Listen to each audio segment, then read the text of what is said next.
আজ উদ্ভিদের পরিবহনতন্ত্র, ডিফিউশন অর্থাৎ ব্যাপন, অসমোসিস অর্থাৎ অভিশবন এবং অ্যাক্টিভ ট্রান্সপোর্ট অর্থাৎ সক্রিয় পরিবহন নিয়ে আলোচনা করব। সমস্ত উদ্ভিদেরই জলের প্রয়োজন আছে। শুকনো পাতাযুক্ত উদ্ভিদ যখন মাটিতে প্রবেশ করানো হয় তখন তার উপরিভাগ এবং পাতাগুলোতে জলের প্রয়োজন পড়ে। এবার আমরা জানি সালোকসংশ্লেষ প্রক্রিয়ায় পাতায় উৎপন্ন খাদ্য গাছের বিভিন্ন অংশে পাঠানো হয়।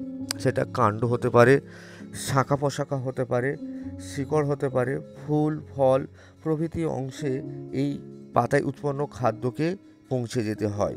এই সমস্ত কাজ করার জন্য আমাদের কোষের প্রয়োজন হয়।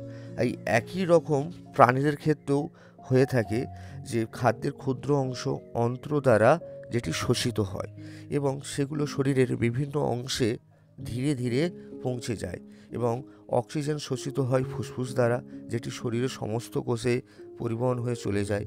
আবার কোষে উৎপন্ন বিষাক্ত কার্বন ডাইঅক্সাইড যেটি ফুসফুসে পৌঁছায় এবং সেখান থেকে তাকে নির্গমনের ব্যবস্থা করে দেয়। এই সমস্ত প্রক্রিয়াকে বলা হয় পরিবহন তন্ত্র। এখন অণুগুলি ভেতরে বা বাইরে যায় কোষের ঝিল্লির অনুমতি দেয় এবং কোন বস্তুকে প্রবেশ করাবে এবং কোন কোন বস্তুকে বাইরে যেতে হবে।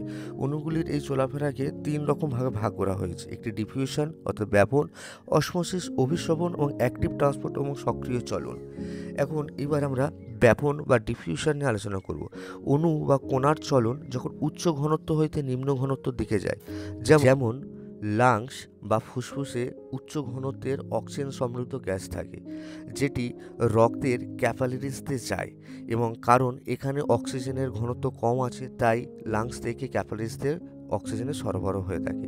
অসমোসিস বা অভিশবন জলের অণুর উচ্চ ঘনত্ব থেকে নিম্ন ঘনত্বের জলের এই অণুর চলফেরনকে বলা হয়ে থাকে অসমোসিস।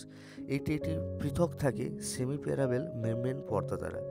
কিছু অণুকে এরা পারমিশন দেয় যেমন জল, কিন্তু বড় অণুদের এরা পারমিশন দেয় না এবং এক্ষেত্রে কোনো কিন্তু শক্তির প্রয়োজন হয় না এই অসমোসিস প্রক্রিয়া বা অভিশবন প্রক্রিয়াকে চালানোর ক্ষেত্রে।